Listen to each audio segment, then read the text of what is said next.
Thank you for your very, very deep and very important speech. We could spend all the night discussing it, though I have only 2 or 3 little questions. First, do you agree that Afghanistan should have been neutral, and that was a mistake between the Soviet Union and the West, and now? Every bloc wanted to have Afghanistan its member, and probably that was the mistake. Well, Afghanistan should have been, as it was at the beginning, a buffer state. Well, this is a very controversial question. We can argue or not. The second is more technical. I have just read, because I'm also a gas oil man, that the TEPI, the famous the gazoduct, Turkmenistan, Afghanistan, Pakistan, and India, which Unicorn supported with the Taliban before, after 1996, the part from Turkmenistan has ended in September last year. Now Afghanistan should follow this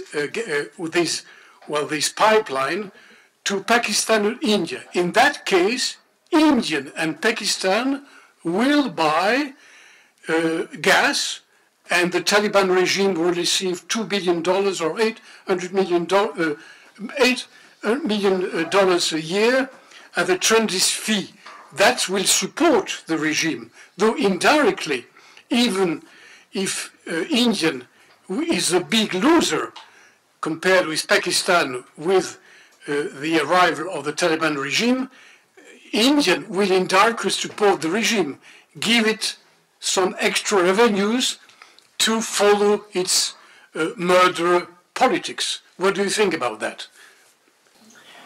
As I said in the beginning of my presentation, the time frame of my presentation is post-Massoud, post-9/11 to August 2021. But in regards to your question about the neutrality, it is a very attractive concept. Afghanistan was offered a chance. It was offered a hand of assistance. And the hand of assistance was called Strategic Partnership Agreement. The United States told us this agreement is not against your neighbors. It's a legal framework which allows us to assist you. We didn't know that legal framework was actually a paper for deception. Nobody talks about it. In that document, there's a clause that if the United States wants to withdraw from Afghanistan, they should negotiate with the Afghan government. They negotiated with our enemies.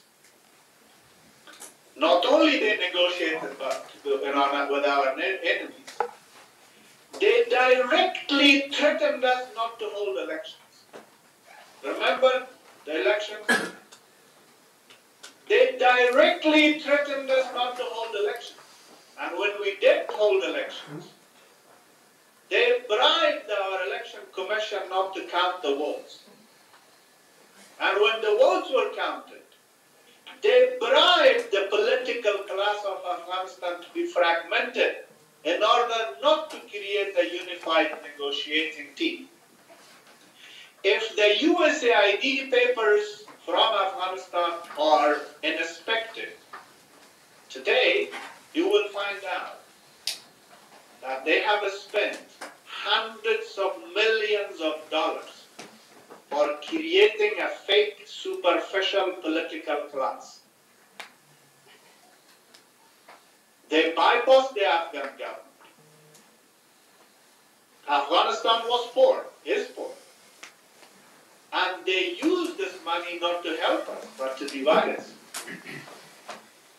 So therefore, the fact that the Republic did not have a strong negotiating table, because the United States did not want us to have a strong negotiating team. If every time Khalilzad would come to Kabul, he would meet 4 or 5 politicians before coming to meet the president. And he would send his message indirectly through media what he would like. As I said, it is oversimplification to say that this enterprise, which started in 2001 after 9/11, was actually spoiled by Ashraf Ghani. If this is the judgment of the strategists, I'm afraid to say this is the most stupid judgment. This is the most foolish judgment to say that Ashraf Ghani spoiled the effort of NATO in Afghanistan and brought about the collapse. That's a simplification. That's for the masses, so that they digest a simple story. In fact, from 2018 onwards, effectively Khalilzad was negotiating with the Taliban to recruit them and hand Afghanistan over to this group for geopolitical purposes. What are those geopolitical purposes? I'm not interested to speculate. But I have evidence it is for geopolitical purposes. If it is not for geopolitical purposes, if Afghanistan has no regime, no government, no law, no regulation, no judiciary, no parliament, no election, nothing, why they are giving it $60 million a week? Why they come out publicly almost twice a month saying, we do not want to support the opposition of the Taliban? Why?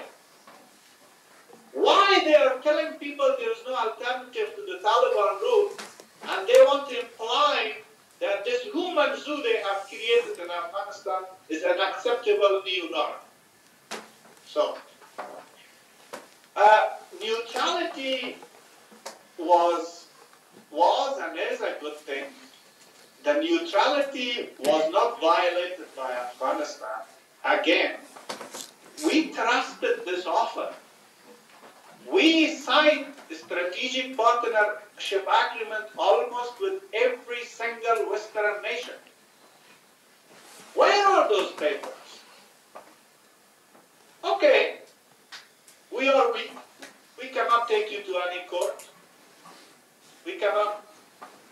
We are not loud enough to fly that fact in the face of the Western nations.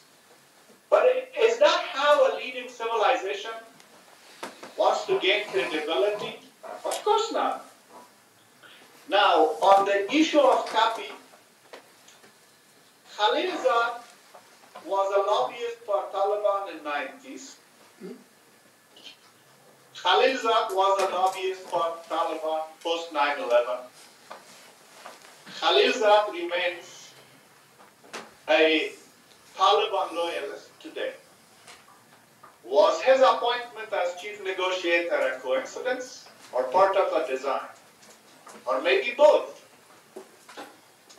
But he never represented the United States the way it should have been represented. If we had a 1-hour meeting with him, 20 minutes he would be a Pashtun ethno-nationalist, 20 minutes he would be a U.S. ambassador, 20 minutes he would be an international mediator, etc., etc. He carried multiple hats. He carried multiple hats. So, that is the reality. As to what should be the future of Afghanistan, we have a score to settle with the Taliban.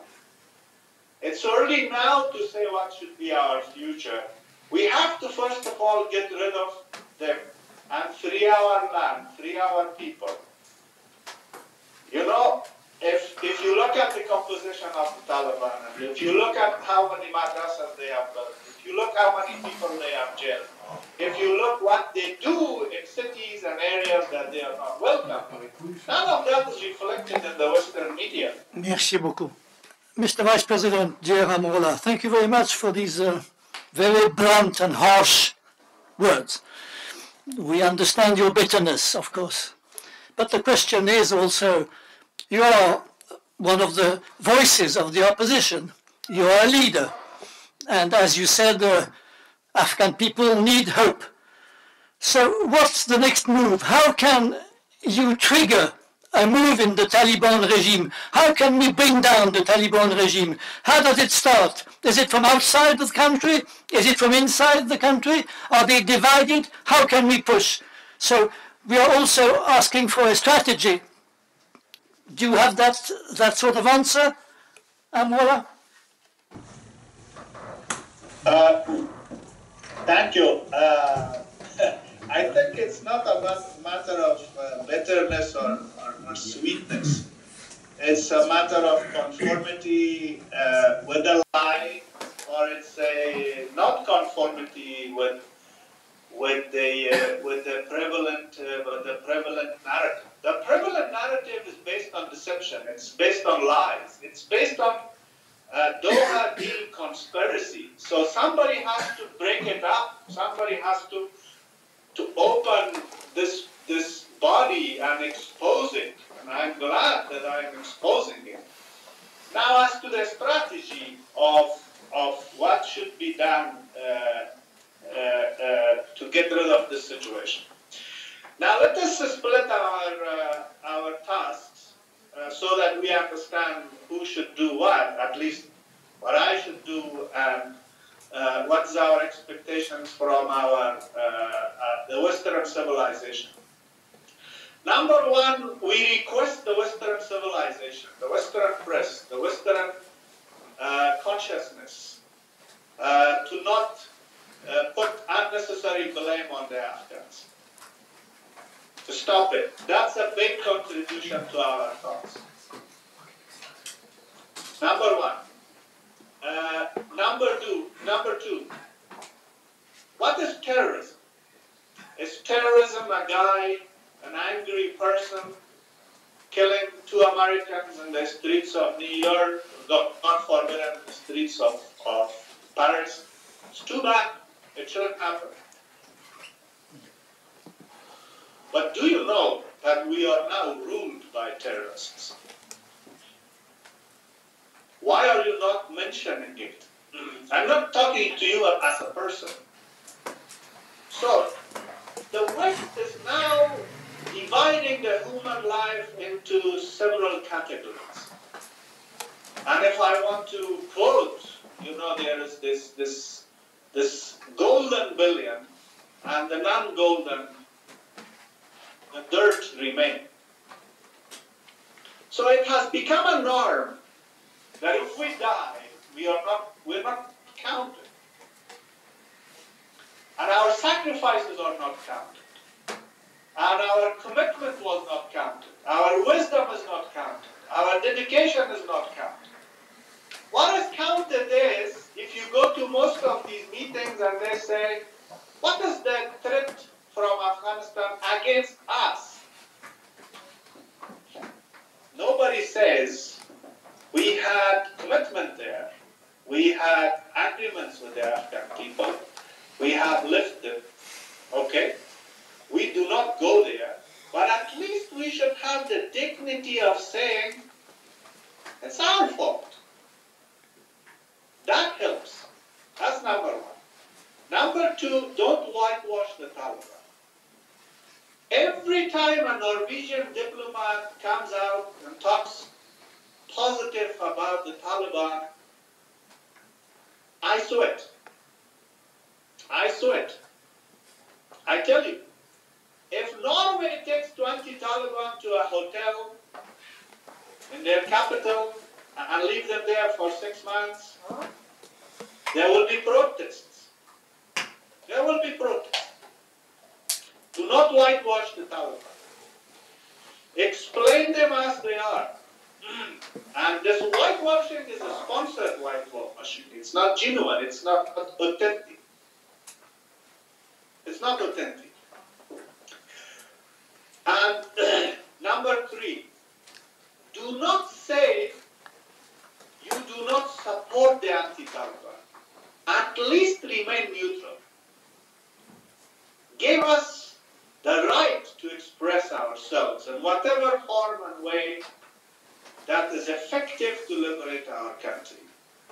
When you, as the largest military and political and economic bloc in the world, come out and say there is no alternative to the Taliban rule, do you know the psychological impact of that on the minds and life of 20 million Afghan women? No, you cannot even imagine it.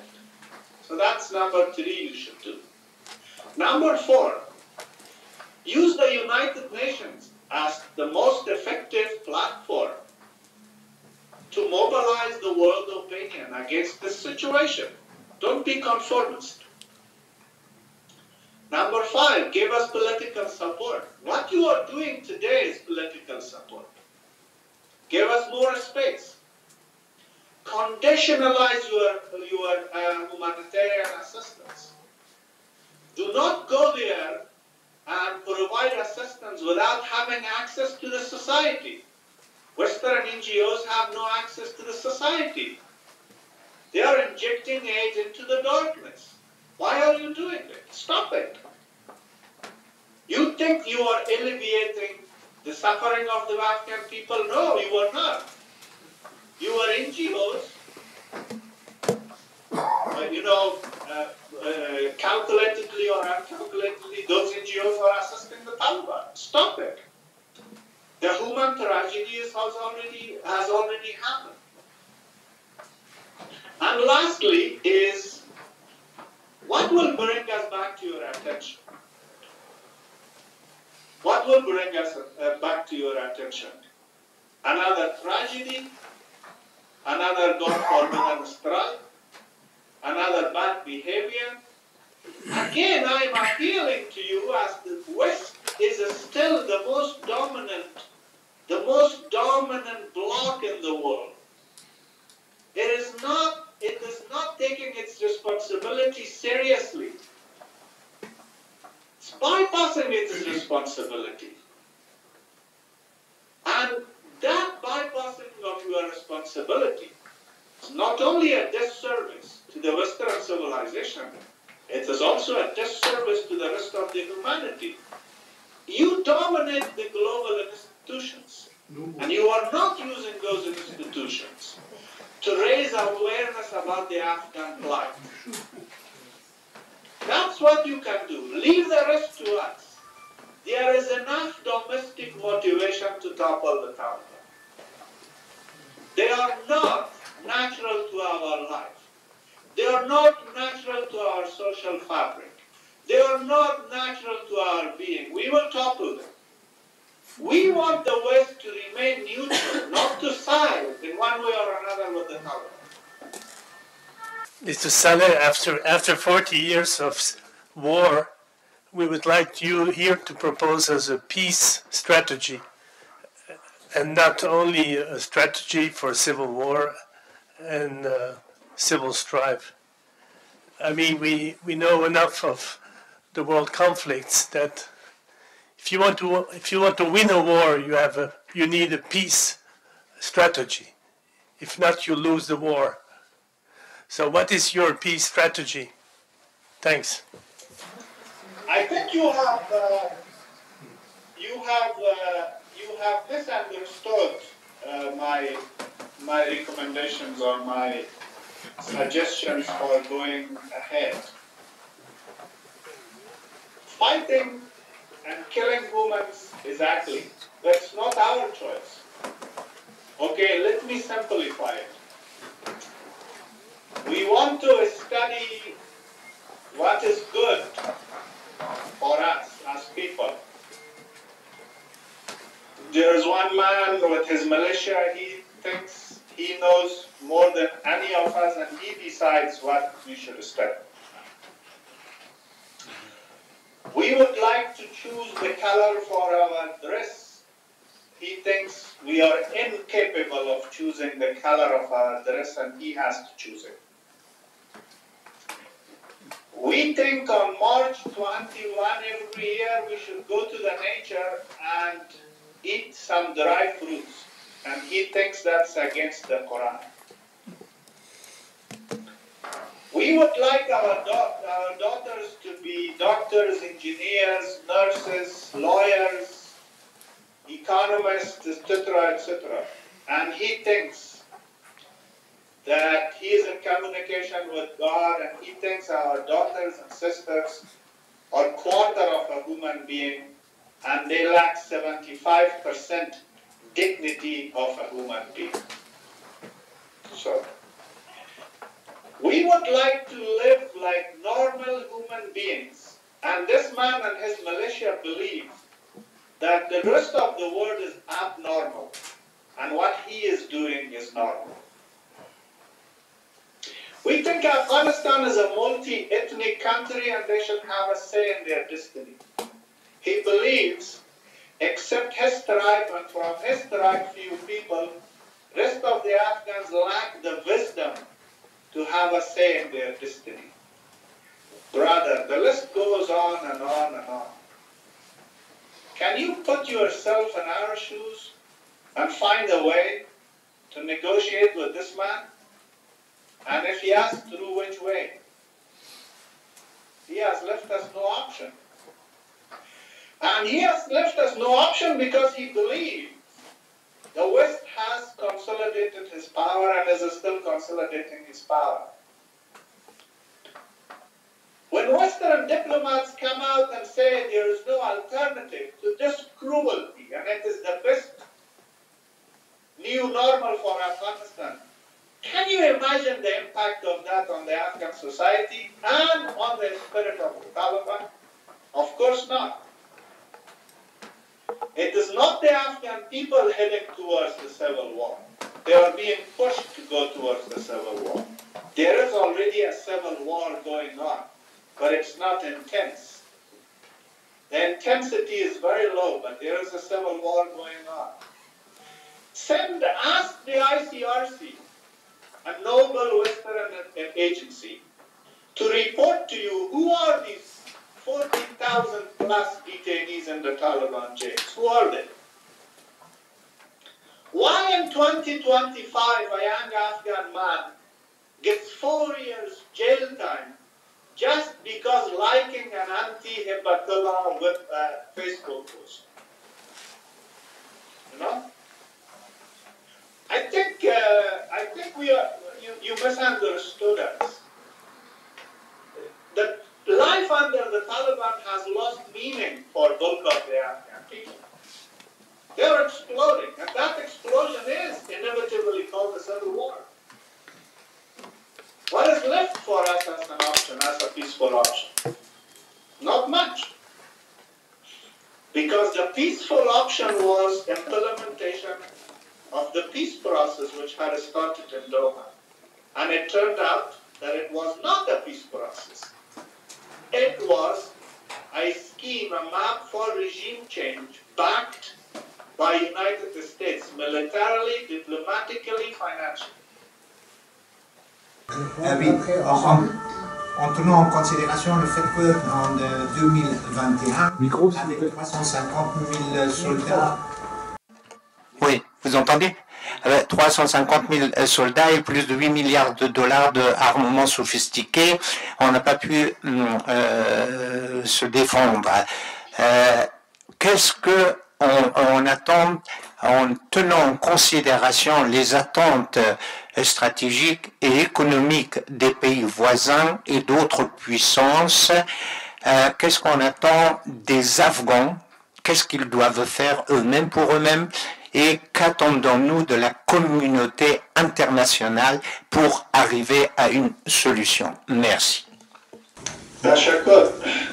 من فکر میکنم که پرسش شما را من قبلا پاسخ دادم. مسئله در عزت ببخشید میتونیم به انگلیسی جواب بدین؟ فکر نمیکنم اگر نه باز وقت زیادتر میگیره که ترجمه کنیم. درست.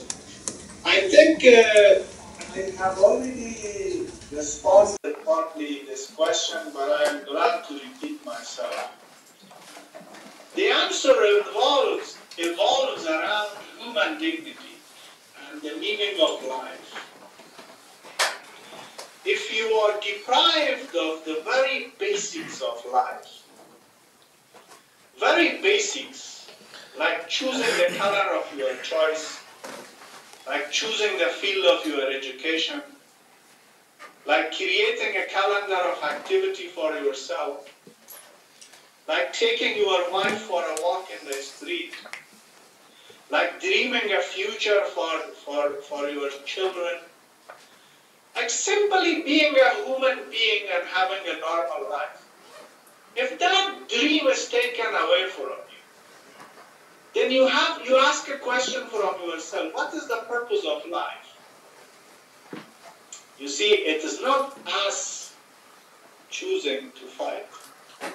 We are left with no option. We are left with no option. The notion that the Taliban cannot be challenged militarily is a myth. It's part of the Doha deal conspiracy.